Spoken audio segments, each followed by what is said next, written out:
Alright everybody, it's Standing Tall with Snowroc. We out here, we came to a famous place. Well, in my neighborhood. For those that don't know, this is 41 Park. And I, you know what I'm saying, take you for a walk around as I'm talking. But right now, you know what I'm saying, I'm sitting down with my partner. What's the deal, man? You already know it's your favorite hood stuff. Gang enhancements, man. Alright, so I'm with Raccit. We up here at, you know what I'm saying, 41 Park. It's called Boundary Park. And or Dennis V. Allen, whatever. We call it 41 Park or Big Two Town Park.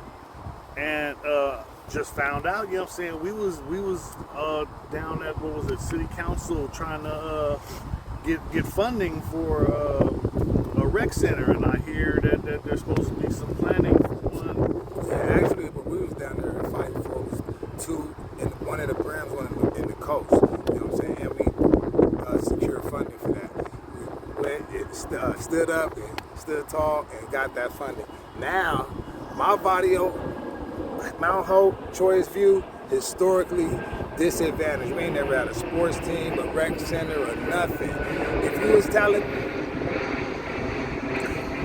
Excuse me, planes keep going over. it's a flight pattern on the set. If you was talented in my barrio, you had to go outside the hood to play. And going outside the hood is either play football or come, you gotta fight for your life to go to Lincoln High School. Shit. And now I can verify, you know what I'm saying, I came up in the same neighborhood before him, and there was no, you know what I'm saying, the only organized sport that I ever played as a child was basketball at Jackie Robinson YMCA, and that was when I was 11 or 12, He wasn't no good, man. Hey, I'm best defensive player, partner. You better ask somebody.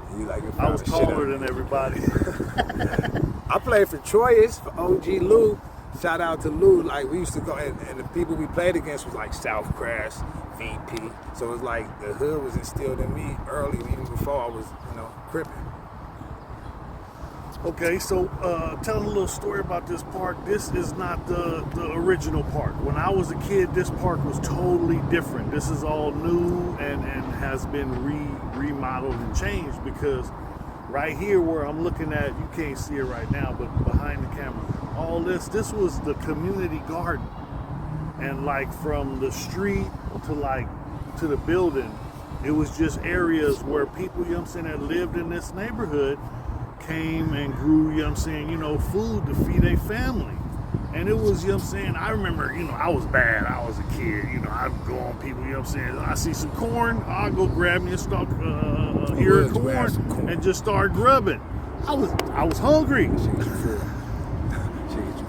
And let me just emphasize, when he say all this is new, he mean 40 freaking years ago. I was coming to this park as a kid. I'm 47, and it's been like this since I've been a kid. Matter of fact, they redid the playground to make it the rubber bounce and tire shit. But that's it.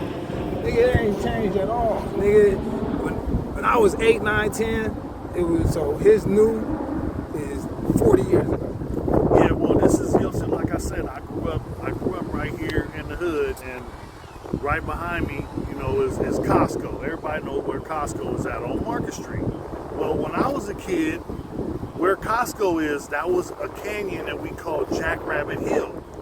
We played, I was a little kid, so we was running around in the canyon. This was Gen X. So we didn't have no bumpers on our helmets and all this, We was just out here running amok, and we had a blast. But Jackrabbit Hill, I grew up in Jackrabbit Hill, playing in the canyons, catching snakes and lizards, and being a kid. He actually just laced me up on something. I didn't know that the basketball court that's we'd like to take you on a tour. The basketball court that's located at the bottom of the hill, because we at the top.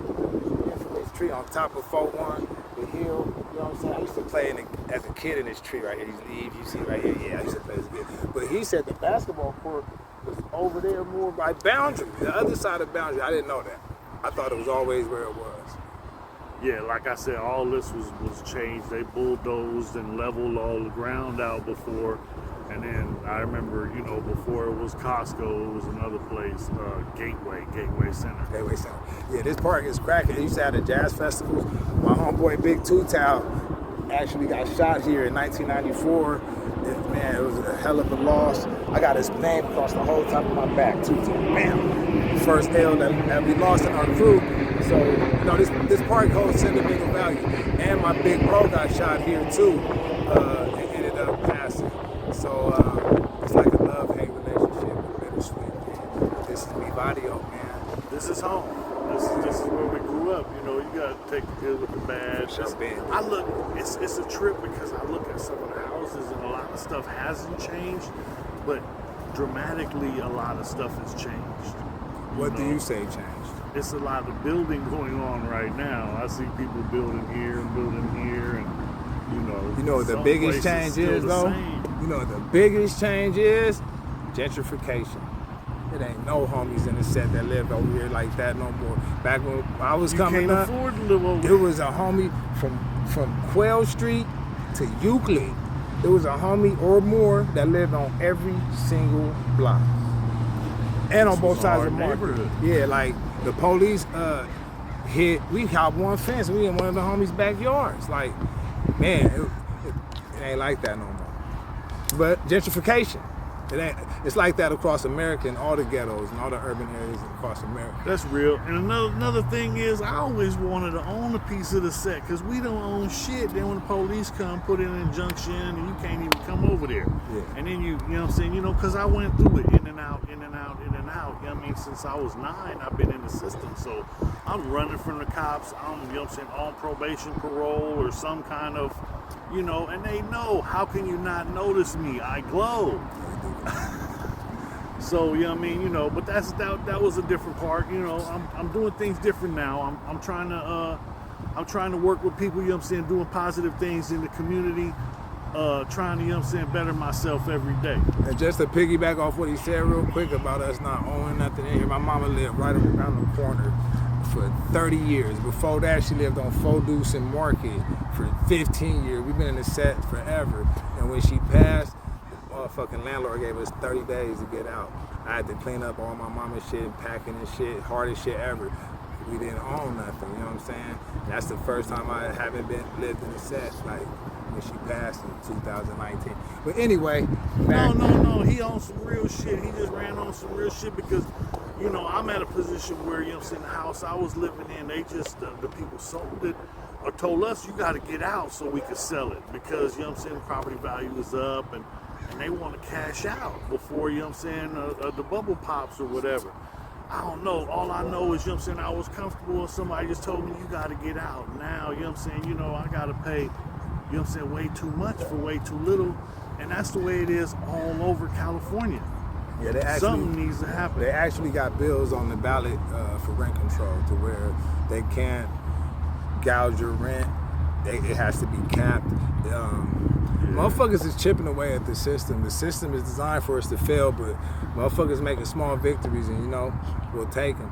But yeah, hey, I know y'all just look like a rainforest behind us, but nigga, let's take y'all on a tour, and we can talk about a little history of 41 Park. But I don't fall down. You feel me? All right, so we back at the infamous tree. Now this tree been here for 1,000,000 years. Not really. But no, you can see the NAC right here, Niggas be up here bored and shit. Fucking with the tree. That shit probably 30 years old right there. Or more. Look, there go an N right there. Yeah, it's neighborhood Crips over here. Everywhere. But anyway, so I got a story about this tree because back in the day we was out here and look, we was hanging out and this is the top of the hill. So for those that don't know this, this is 41 Park, top of the hill, the tree. Right here is a basketball court. And so this is what we got.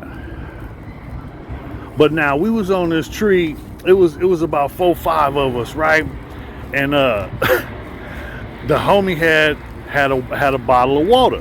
Yeah. So next What's thing, water for those that don't know what water is? PCP. Got it. Okay, so he had some PCP, and so next thing you know, everybody, is dipping cigarettes. So 3 homies dip a cigarette thinking they tough, they, they gonna smoke it to the head. Man, At that time, I was scared of it. I had already had a bad experience. Yeah. So I had my butt naked experience, but on that day, the homie, you know what I'm saying, had a butt naked experience. And right here on this limb, if you can see it, right here going out this way, he was hanging on that limb upside down, screaming at the top of his lungs that he was falling off the world because he was wet. And he was naked. And he took his clothes off. Yeah, and y'all can't really. And ain't nobody gonna go help him, grab him, or touch him because he done took his clothes off. And you can't really tell, but that limb is like 11 feet high. That Yeah. That nigga would have hurt himself. No, he wouldn't have felt none of that. You're right. When I was a kid, man, we used to come here, climb up as far as we could go, you know what I'm saying? And then as I got a little older, we used to come here, had burners and drugs. This is like the safe haven, because anywhere you at, on any street, boundary on both sides. This boundary, it turns into Hilltop. Hilltop is the back main street of my body. It'll run straight all the way through. And that's boundary on this side as well. It's boundary on both sides. So for a motherfucker to get at us is kind of far, you know.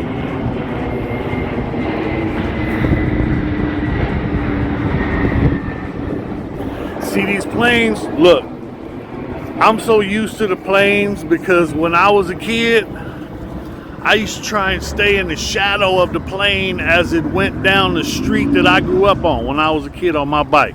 I remember one time a plane came by and it was so low, I was mesmerized, like, and I thought it must be a gang of fat people in there. Stupid, I was childish.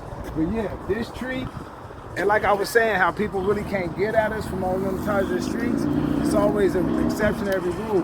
In 1994, we had a big ass function up here. There was a lot of Crips. I was in Vision Quest at the time doing my first robbery bid.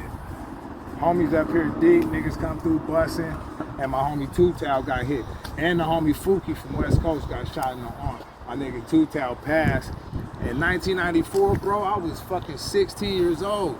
Like, we lost a nigga at 16. The main nigga we hung with every day, the nigga mama stayed 2 houses over. That created a hatred, and you know what I mean? Some niggas run to it, some niggas run from it. When that happened, nigga ran to it. For real. Yeah, but 41 Park, I used to ride a skateboard down there and end up on like 40th Street before I stopped. That basketball court, that's how I learned to play basketball right here. See, now the basketball court wasn't originally here. On the old park, this was just a hill where we played. It was a slanted little hill, but we used to play football. You know, I remember big games of touch or tackle. And then where the playground is, the playground was back, like, you know what I'm saying, you know, where that, like, by that building and over to the bathroom. And where the bathroom was is where the basketball court started. And then it went back into the street right there. And then the park went back farther down the hill. There was a table to the back. And I remember back in the day when we was kids, you know, we was bad. This was 41st Street. We was the mad drivers. So we would have stolen cars parked on the park in the grass with lights on for the table. At night, we back there shooting dice, you know what I mean, clowning. That was our spot. No one could see us. Popos couldn't see us. Yeah, the big homies was infamous for hot models. We call them hot models, stolen cars. Niggas used to have a car on every street, a towel over the ignition. We used to come through with our screwdriver, just looking at everything. Yeah, we used to clip y'all cars sometimes. You know, a long time ago, it's a long trip. Yeah, that part, I learned to play basketball down there. And if y'all can see them people down there chilling, that's the big homie. That's the G homie right there in the tan, the big homie. And I'm pretty sure there's some more big homies over here. Niggas They over there. Know, it's a way of life, man. Yeah. We get down there. But if you go this way, 41 Park historic. If you go up boundary around the corner, in the back of the buildings, we used to have a spot called the Honeycomb Hideout. Moving right along. I don't know if you can see it from here. Can you see it from here? Let me zoom in a little Coronado. bit. The Coronado Yeah, I was Bridge. gonna say that. You gotta get that. Look, right here. At nighttime, it's lit up better. You know what I mean? On a clear night, you know what I mean? Before all these trees was here, Yeah. Before Jackrabbit Hill got took down, you could sit right up here and look and see the downtown skyline, the Coronado Bridge. You can see over there where they working on some ships at the shipyards. It's a nice view. Alright, we back. We've been running around this park. We ran into a gang of the big homies down the hill. We ain't going down there right now. But some questions came up about the park. So now we're going to have to do some in-depth discussions. And there's some people on here. So we're going to leave it up to you guys. We need to find out who's old enough to remember Boundary Park before Gateway Center and Jackrabbit Hill got demolished. Who remembers? Was the basketball court where it is now back in the day? Or was it not? If you guys remember earlier, I said I don't never remember the basketball court being nowhere where he goes before me. He outdates me. So we was down there. Calling me old? Kind of, sort of, but it's a blessing. We was down there talking to the big homie, the outrage. The old homie. And he agreed with me that the basketball court was always there. So we doing a survey. We're going, if you know. He was under the influence. No, that did not play a factor. That did not play a factor. Facts. Look, Snowroc was born in 72, so his recollection of that has got to be 79, 80, 81. If you know anything about 41 Park in those times or before, please let us know on the real. Hit us in the comments. We're waiting to find out because we're going to do more on this topic. Be ready. I think I'm right.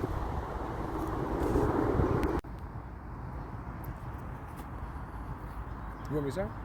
Oh, now I was just talking to Snowroc's wife about how she grew up on 41st and Orange, and I told her that I used to live with my dad on 41st and Whitman for a school year, and I flunked the 5th grade. My life was miserable at that time. I flunked the 5th grade, right? So I go back to stay with my mama, and I'm back in the gifted class at Choice. Like, I was just a miserable life over there. Fast forward to the 7th grade. Now I'm going to Gompers. Gompers in 1990 was like Lean On Me, Eastside High. I'm about to flunk the 7th grade if I'm gonna go to fucking summer school and pass these classes in summer school. First week of summer school, bro, I got jumped by some Emerald Hill niggas. And these Emerald Hill niggas was like, I'm 13, these niggas was like 17, 18, which is a huge gap at that time. It's like a whole generation. These niggas had bats. I pissed on myself. They took my blue LA Gear boots and threw them out on 4-7. That shit was fucking crazy. Whole face fucked up. Mind you, if I miss 3 days of summer school, I'm gonna flunk in 7th grade. I cannot.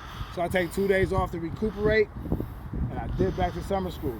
As soon as the bell run to let school out, I swear to God, bro, and my mama, it was 30 homies waiting for me every day after school to make sure a nigga got home for the rest of the summer. That was that 40 love, bro, on 40 prep. And they walked the nigga home every single day. They knew I couldn't flunk 7th grade either.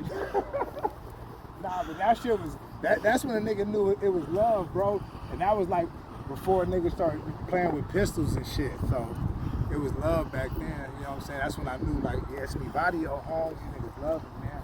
So that was 1990.